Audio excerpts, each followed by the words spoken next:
Thank you for joining Unity of Sebring. If you find our lessons helpful, please consider donating at www.unityofsebring.org.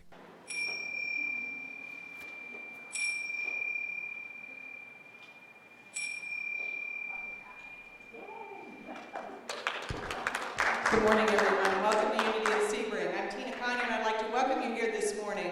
To start our service off this morning, we're going to start with our peace prayer, which is up here on your screen. If you'll join together with me, please. On this day and every day, we dedicate ourselves to peace on earth. We accept ourselves without harsh judgment and express appreciation for our individuality. We live without fear and meet the events of this day with confidence. We accept others without prejudice and experience a sense of unity with all people, in harmony with ourselves, our lives, and all others. We live this day with a peaceful mind, a peaceful heart, and a peaceful spirit. And so it is. Now, if everybody will please rise up, we're going to join together and sing, "My Soul is Welcome Here." And we hope you feel that way every time you walk through that door.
So, as she's going to do, just come on. That's just fine. That's just fine. Whatever it takes to make your light shine, and she's making that happen. So, some days, that's right, some days it's heavy lifting. So, as she's doing this, how she's improvising and making it happen, let your light go out and shine in this world. Make your Christ light shine and remind others that they have that Christ light within them as well, even if they don't feel it. So thank you, Benny, so much. Bless you. And I have to add, even though it has nothing to do with the Christ Camp, she was a great volunteer for us yesterday at the rummage sale. So thank you for that as well. Now we're going to move on to our next song. It's a little upbeat song, so I want you to stand up again for this one. It's done by Sue K. Riley, one of our posse musicians, and it's called It's Up to Me. I put the wrong title in the bulletin. Oh, somebody's got the right ring going on, though. I admit my mistakes.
If you'll join together with me.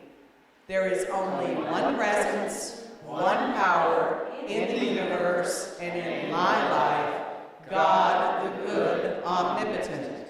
And Unity of Sebring's mission statement. Together, please. Unity of Sebring is the radiant expression of the Jesus Christ message of truth, light, and love, shining forth to welcome and bless us all, quickening in each person an awareness of our inherent value, worthiness, and purpose. And now on to our search affirmation. If you'll join with me together, please.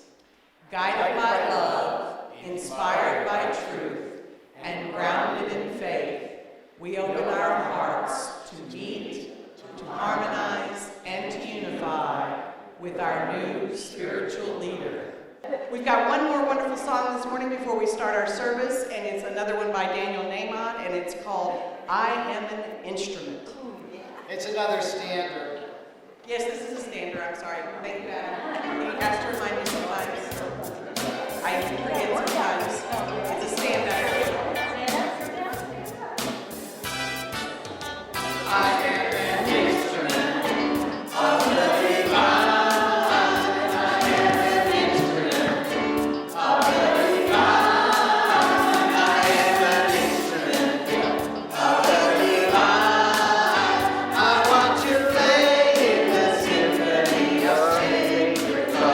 I am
forward our speaker this morning, who is Trish Yancey, who's a licensed GP teacher.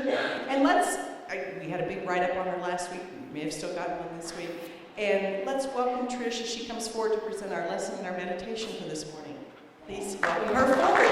That's Hello Unity of Sebring, welcome.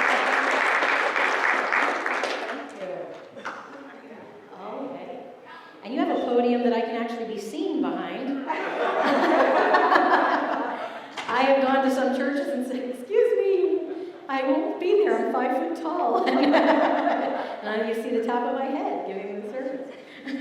So good morning. Good morning. Oh my gosh, it's so awesome to meet you guys, and what a welcoming congregation you are. I am astounded at your warmth and your caring, and the energy in this space is so fantastic. I'm really, really grateful to have been asked to be here and to share with you on Mother's Day. So to all the moms out there who are moms from life, thank you. I share with you our joys, our struggles, our fears, our successes, and I'm a mom too, and I'm a grandma, and it's been my joy to be both. But I also want to tell you, men, that you're not off the hook. This is not just about the women who have birthed children. Mother's Day, well, it's interesting. So I have this thing around Hallmark holidays, and a lot of holidays we tend to call Hallmark holidays because they were created to sell cards and buy gifts and all of that good stuff. And I always thought Mother's Day was a Hallmark holiday. And I felt some kind of way about that. And then I found out what Mother's Day really is.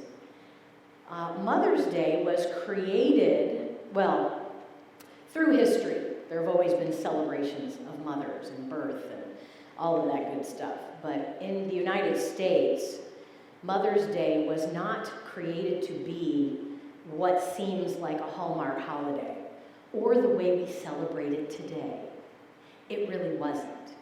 Mother's Day was created by the poet, the woman, who wrote, "Glory, glory, hallelujah."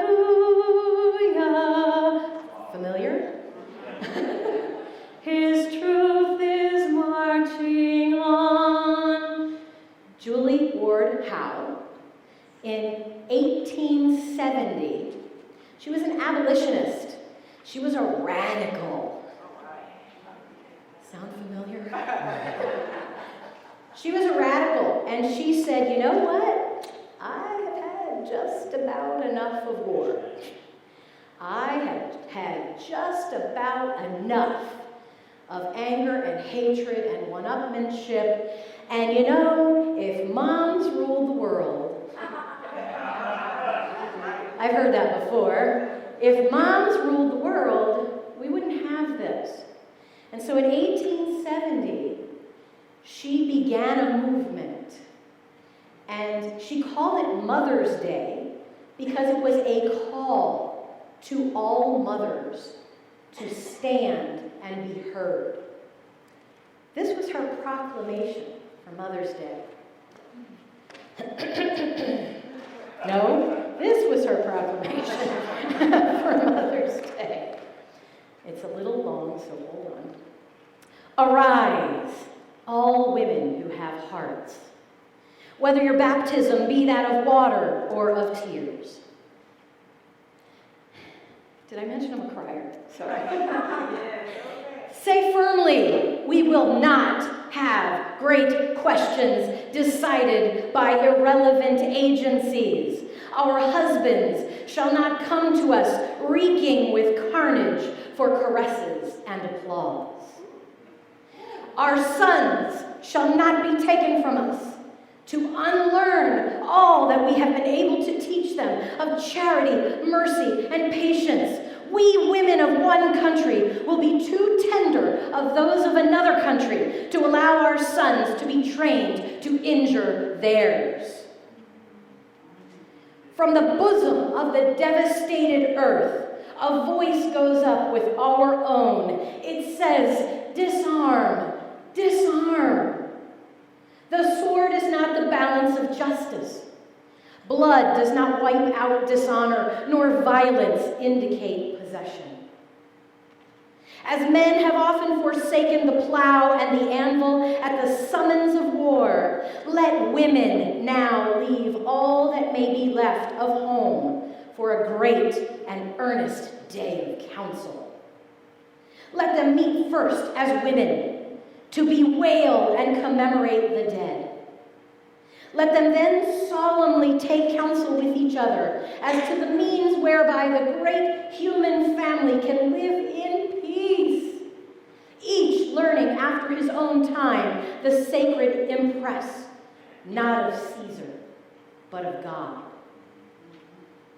In the name of womanhood and humanity, I earnestly ask that a general Congress of women without limit of nationality may be appointed and held at some place deemed most convenient and at the earliest period consistent with its objects to promote the alliance of the different nationalities, the amicable settlement of international questions, the great and general interests of peace.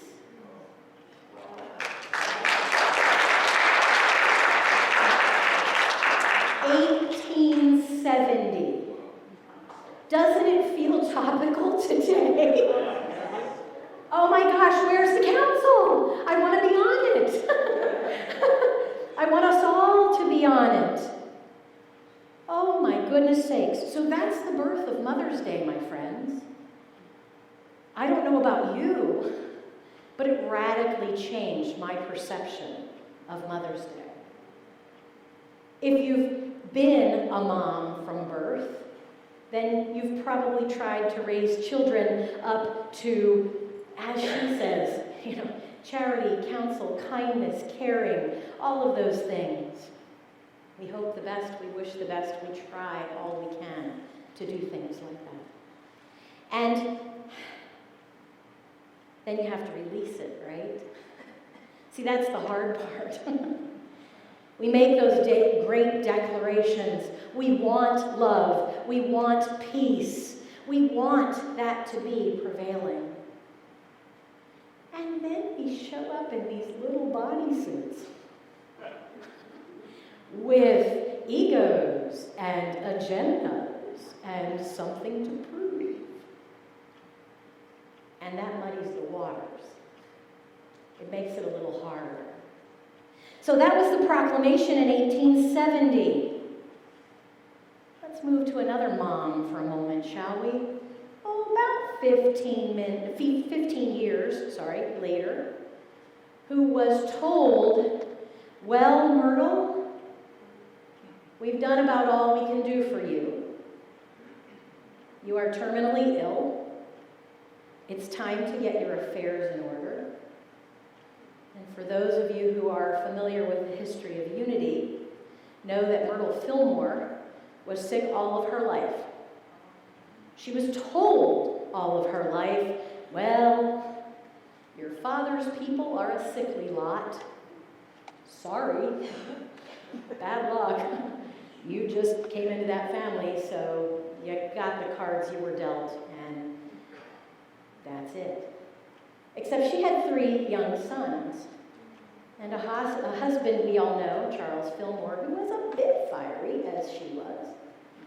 Myrtle was born in a time where women like Julie and she were a little few and far between. You were born if you were female. You obeyed, you listened, you married, you birthed, you died. Well, maybe not everybody. But Myrtle, even when she was young, her name wasn't Myrtle, her name was Mary.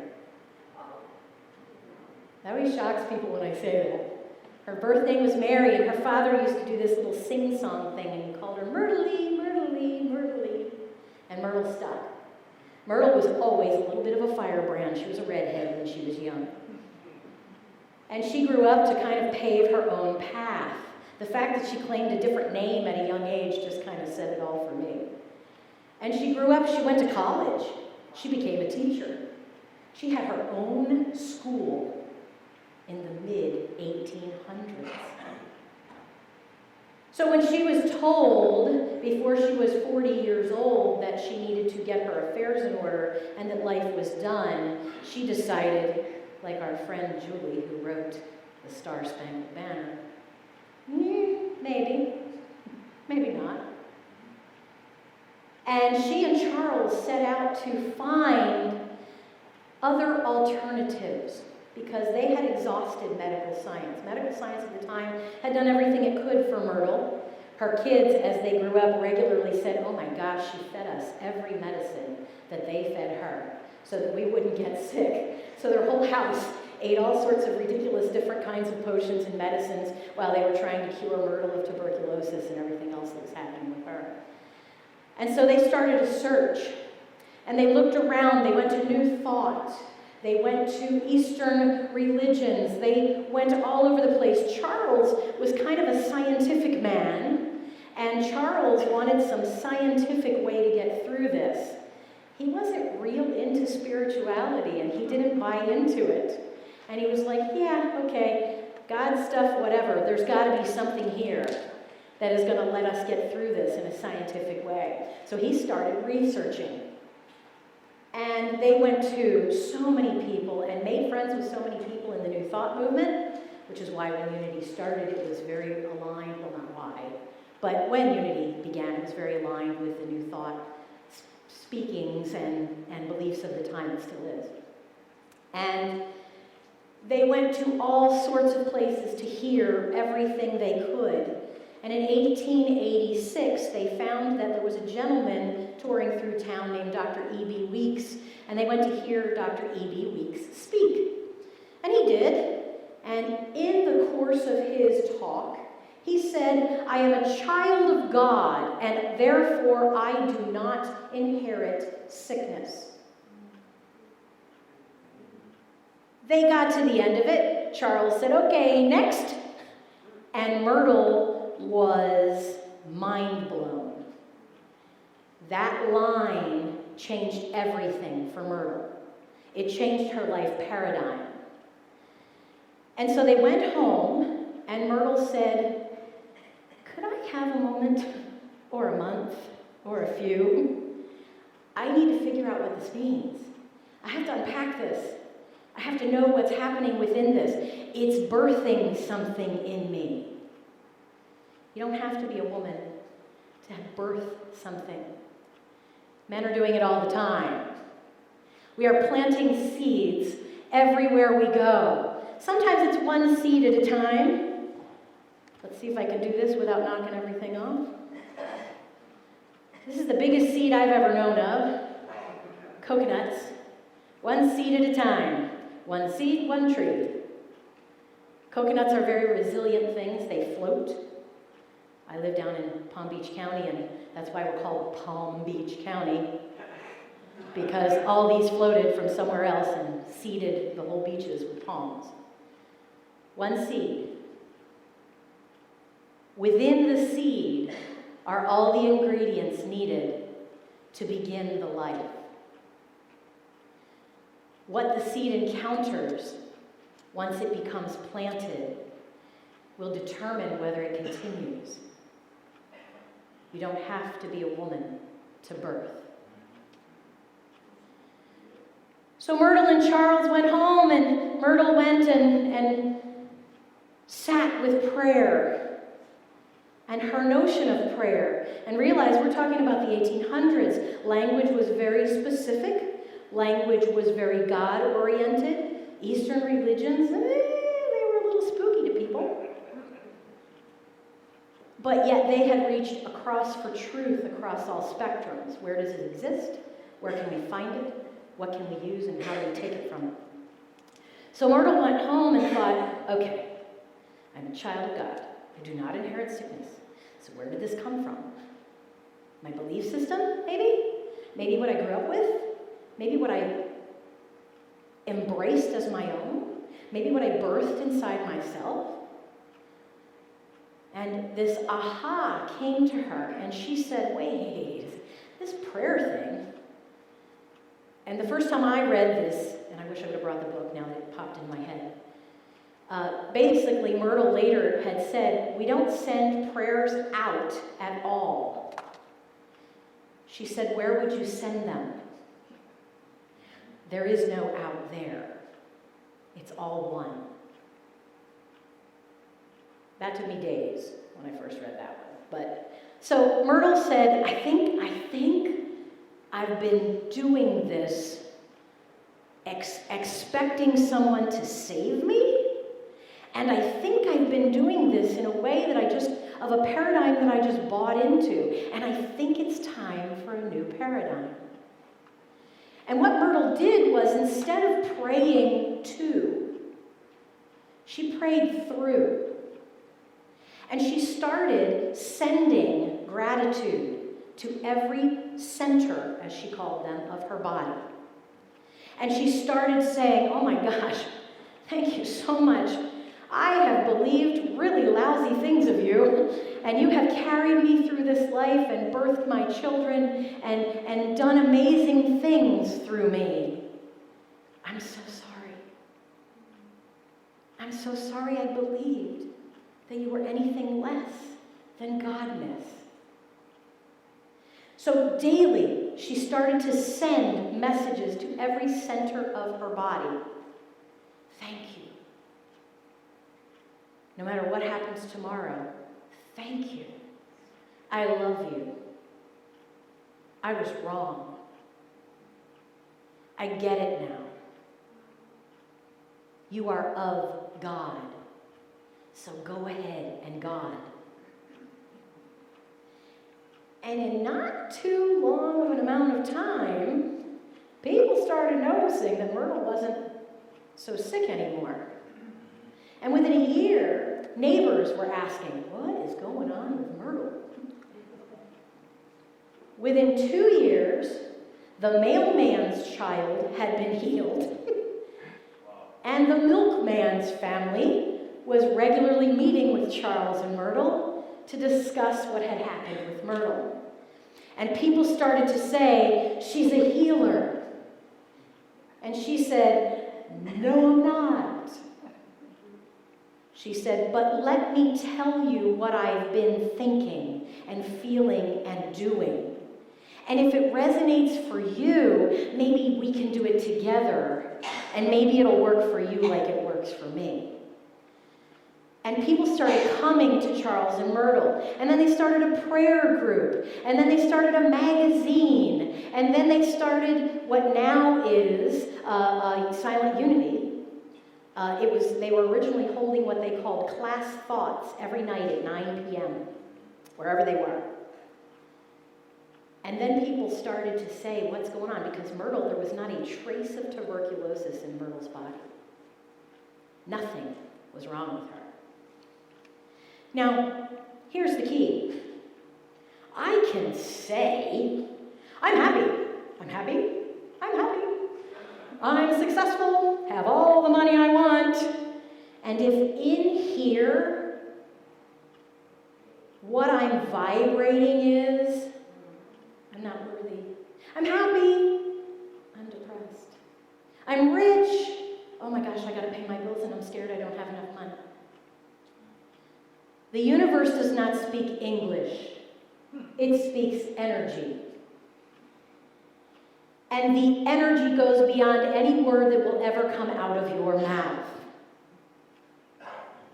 The substance that we are a part of is there, willing, open, able, unending, there to give you whatever you believe at your core is coming for you.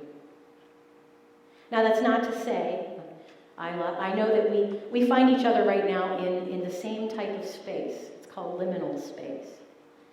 It's when something ends and something new has yet to begin. I know that you lost an amazing man and leader here not too long ago. A few months after you lost him, I lost my husband to cancer. As I got to speak with my fellow widow, the club we never wanted to join, I found that we walked a similar path with similar kinds of cancer, even with our husbands. And here we are in liminal space. The substance that we are sitting in, breathing in, existing in right now is here for us. What we truly, at our core and beyond words, believe is what we will manifest. Here in this liminal space, you're looking for a new spiritual leader.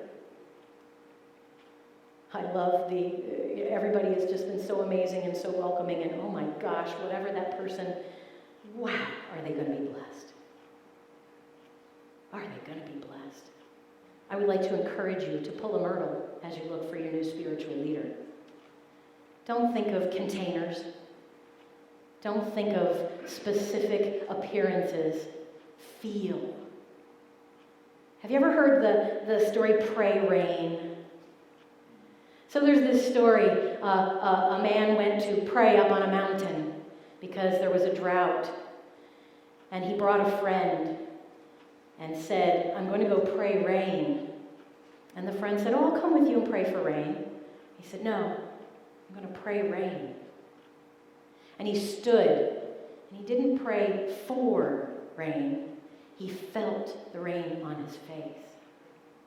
He smelled that smell in the air when rain is soaking the ground.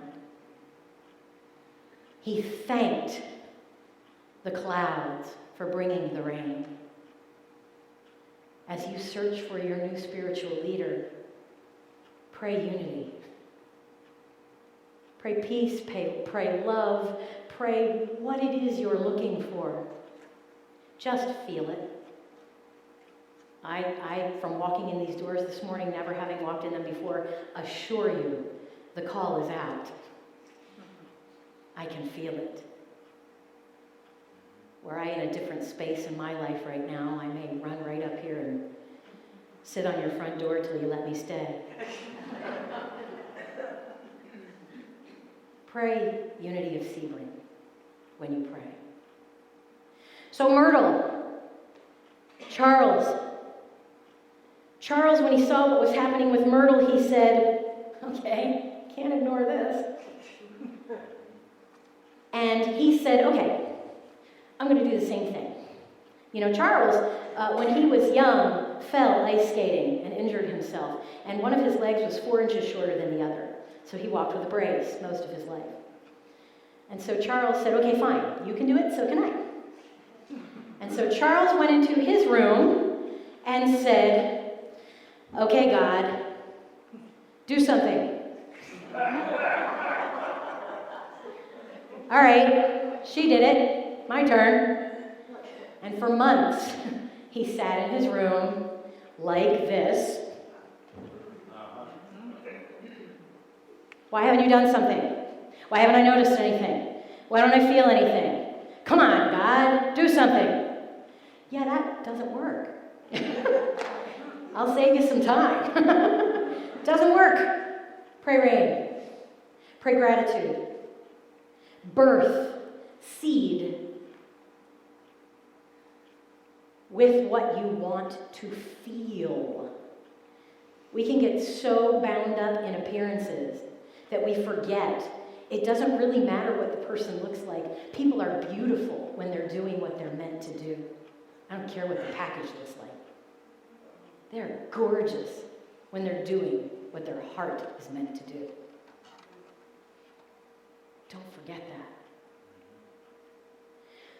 So unity began. Here we are, over 130 years later, honoring Myrtle and Charles and what they birthed. Unity was birthed from a healing, from a paradigm shift by a couple. Well, okay, I think Myrtle did it.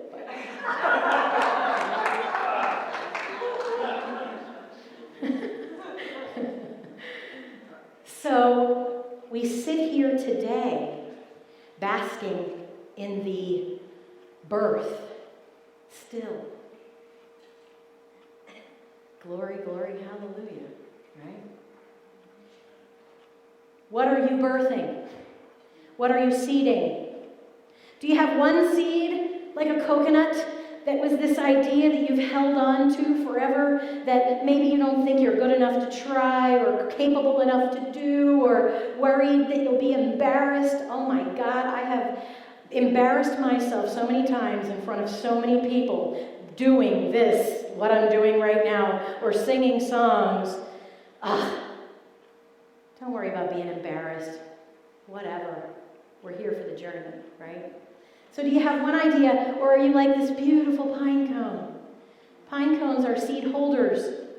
Each pine cone can have over 100 seeds. And they stay tightly closed with their little spikes out, keeping everybody away until they're ready. And when they're ready, they open, and their seeds look like little helicopter blades. You may be familiar with them, but they're so cool looking. If you've ever gone to a park or anywhere in a forest and you see these little things come spiraling down, seeds. So when the pine cone opens and it just blasts those seeds out, when a dandelion blows in the wind and blasts those seeds out, you have that capability. In Unity, we believe it is all one. We are all within the oneness. Now, sometimes healing looks like myrtle. And sometimes it looks like my husband. My husband may have died with cancer, but I was gifted beyond gift to hold his hands and be looking straight into his eyes when he took his last breath. And let me tell you, it has changed my perception about death irrevocably.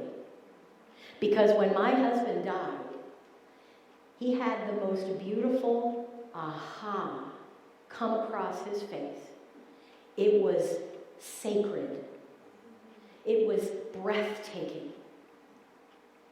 And he pulled in a breath, and I thought for sure he was going to say something. And I leaned in. And then his eyes turned to glass, and he blew right through me. And when the hospital staff came pouring into the room, as they tend to do, when they came pouring into the room, it almost felt like an invasion of a sacred moment. Because no one will ever convince me that my husband did not find the healing that he knew, he articulated to me, he didn't feel like doing on this side of the veil. He said, you know, I'm really good. I've explored all I want to explore. I've dug in my dirt until I found worms and magma. I don't want to go any further. I'm good. And what he was not willing to look at here, I swear to you, I think he saw and had answered in his last breath. It's all in how we look at things. The rivers of tears came later. I know. And it's all sacred. The healing looks different for different people. Some people pull a myrtle. Other people fly like an eagle like my husband. When Myrtle did leave this earth, what a woman. What a mom. She went into Unity Village. You know, she worked until 4 days before she died, full-time in Unity Ministry. And she walked into the Unity Village offices, and she went up to a gentleman, and she said, I would like to make a change. And he said, oh, okay, what are we changing? And she said, no, I would like to make a change. She said, my work is done on this side of the veil. Everybody said, no, you can't. What are you talking about? You're crazy. She was perfectly healthy. She said, time to go. She went home. She picked apples in the Unity Farm Orchard. I don't know, have any of you ever been out to Unity Village? It's beautiful. If you have not gone, go at some point. They have lots of retreats. They have awesome things. Go. You can see Myrtle and Charles's house. You can hang out where they hung out. It's amazing. She went and picked apples. They entertained guests. They had friends over, family. And 4 days after she made her proclamation, she left. And She did it on her own terms. And sometimes that means you are healed, and sometimes that means you fly away. What are you birthing with the time in between? Because you don't have to be a mom. Look at that call to action that we were handed at the beginning of Mother's Day. To all women who have hearts, to all of us who have hearts, what are you proclaiming with that heart? We are one in spirit. What aspect of the diamond, what facet are you? What do you choose to shine out? Because it's your choice to shine out what you would like to. So, and to grow what you would like to. So, one of my other guises in life, I am a teacher. I have my own company. It's called Fun Learning Adventures. You might have guessed I'm a little animated. And I love tangible examples of things. It's one of my favorite things to do. It's one of my favorite things about unity. I hear some people say, oh, unity, they're kind of out there. We're a cult. Yeah, whatever. Unity is practical spirituality at its core. My unity walk tells me that we should be able to get up in the morning, look at a cloud, look at a broken dish, look at whatever it is, and find practical spirituality there within it. To call ourselves to what to birth, here in this liminal space that we meet in. I'm birthing anew too, trying to figure out who I am now. Without my amazing firebrand of a husband, he would have loved this. I talked to him all the way here. Drove 2.5 hours to come see you today, and I know he was there. He would love this space. So I like tangible examples. There happens to be a conflict happening right now in our world that is devastating, that breaks my heart into teeny tiny little pieces every time I think about it, and makes me want to roll up into a ball and cry. And we are Unity Truth students. We know that the contribution that we make with our energy has the power to create waves that change the world we live in. Look what Myrtle Fillmore did. Because she believed to that degree. You have the same ingredients inside of you that she had, and you probably don't even have tuberculosis. One part done. The Ukraine symbol is sunflower seeds. Oh. Right now, they are in our hearts. Right now, I pray peace. When you think of them, think peace, love, guidance, beauty, clarity, vision, birth. If you'd like, and if you feel so moved, when you leave, take 1 or 2 or 3 of these. I didn't know how many of you there would be, so hopefully there's plenty. But please, feel free to plant some seeds. If you're not going to plant them, sit them on your desk and just look at them and think about what they signify. We need tangible examples to help us move forward, to help us birth new and amazing things. I look forward in just a minute to do a meditation with you around all of this. And I hope you'll just let go and go with me. I'm so grateful for the energy that you shared today. I can feel the atoms dancing here. You guys are amazing. Thank you for having me.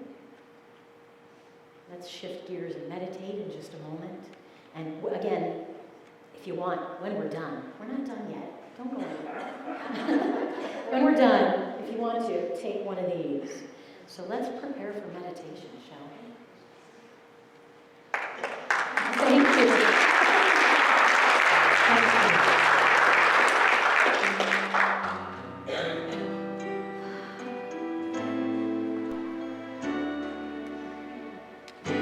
Our thoughts are prayer, and we are always praying.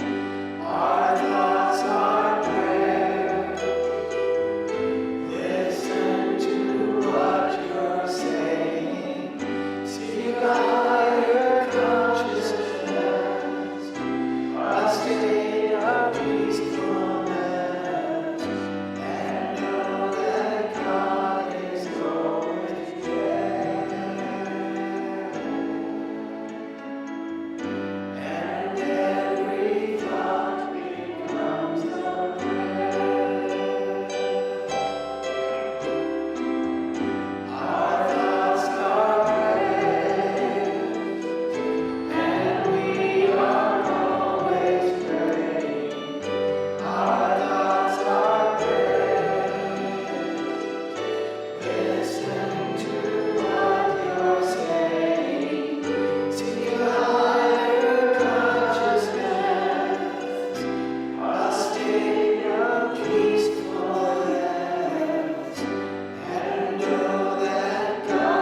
maybe 30.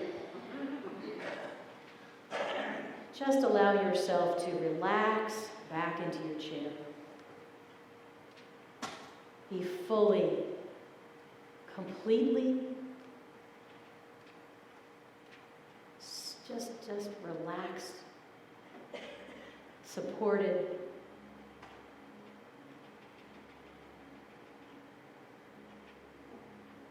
If you're comfortable closing your eyes, go ahead and do that. And as you do, you might notice that cellular swirl on the inside of your eyelids.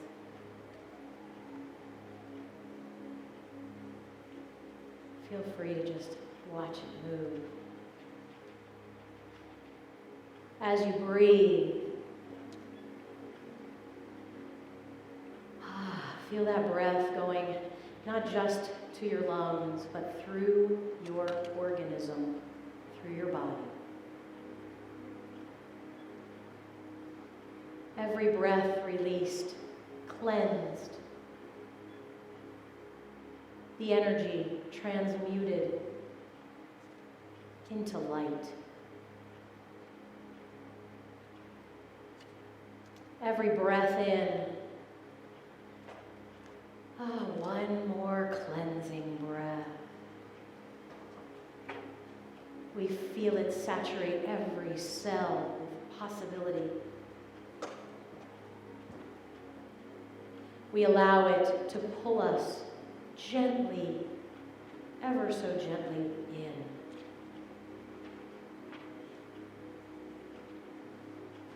If you will, with me, just visualize the center of your being, whatever that looks like for you. Feel yourself in your chair sinking into that centered space. Feel yourself sinking with the godness that is you.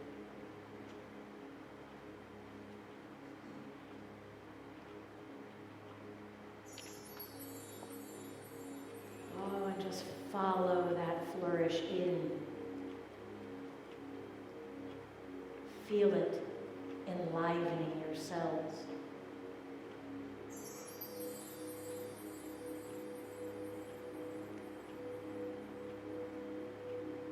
Allow that center of your being to begin to glow with light. Maybe it's just a soft glow, and maybe it's a candle flame, a campfire, a bonfire.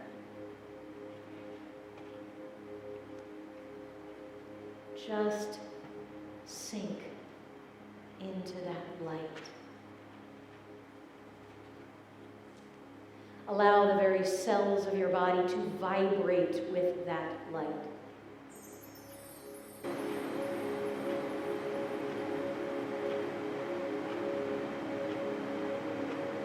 Know that godness is always there. We are never apart.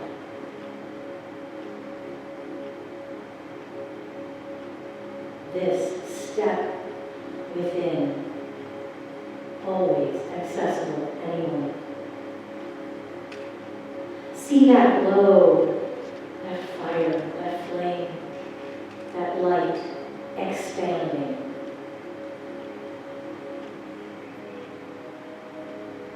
Feel it reaching through your organs, bathing them in godness. Your bones, from center outward to divine circumference. Feel the warmth that comes with the glow. Know it is God.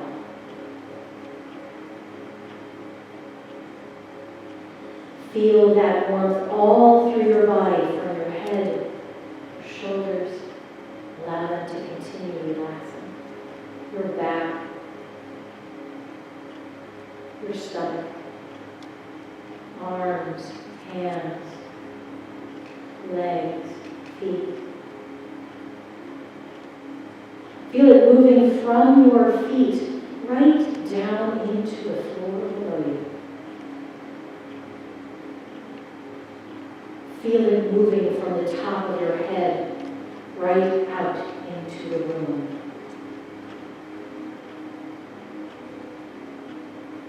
Through your skin, touching the person next to you. Your blood merging with theirs. Their blood merging with you.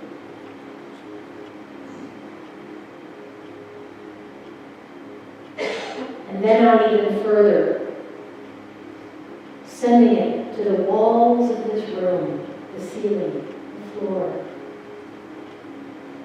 This glow, this Godness, breathing it in, breathing it out, saturating ourselves.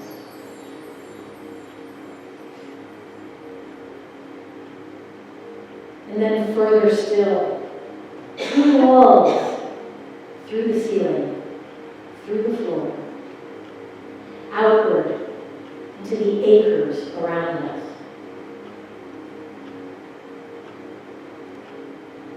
Bathing the homes, the businesses, people in cars.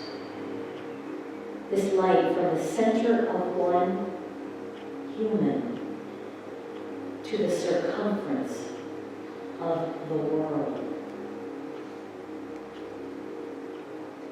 Feel it just bathing everyone, everywhere. The oxygen permeated with those cells of Godness, the breath of oneness.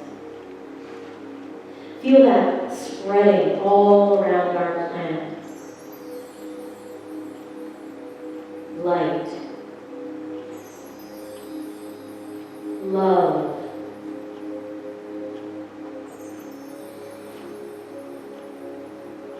Peace. Peace. Allow that peace to sow seeds. That love to glow right through.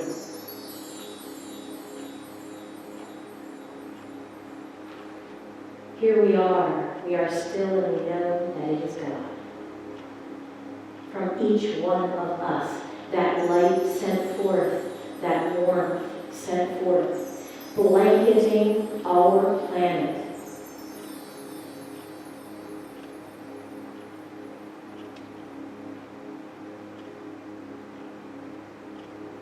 Every thought a prayer. Every prayer a seed. Within this light, let's hold that intention of light, of peace, of love. Allow it to settle everywhere that it has reached. Just settle.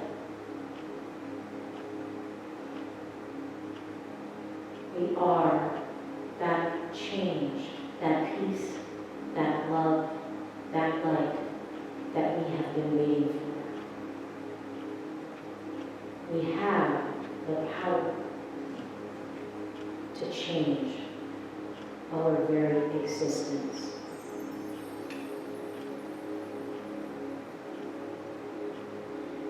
We allow that light to settle everywhere that it is touched. We feel that warmth settling on the outside of our skin. That light still vibrating within our cells. That Godness permeating who and what we are. We come back into this space, into this time. We feel our bodies. With gratitude, we exhale once again. Transmitted, transmuted,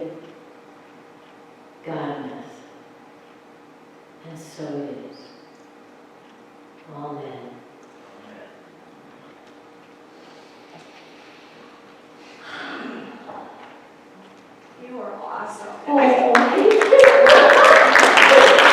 So you get together with that, that's how this works. No.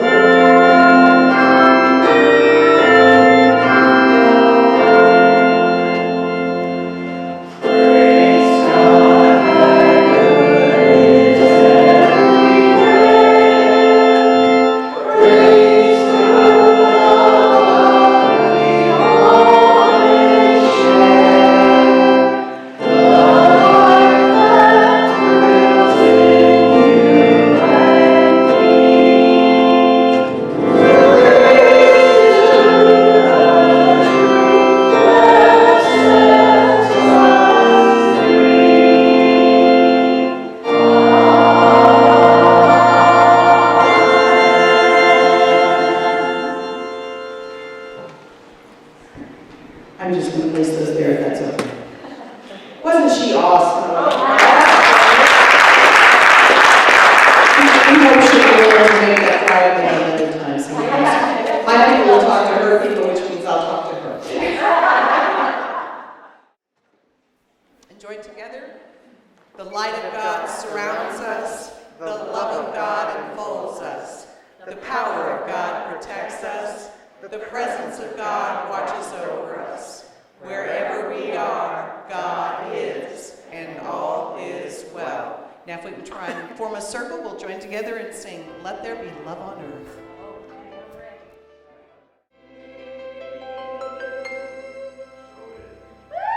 Go plant some seeds.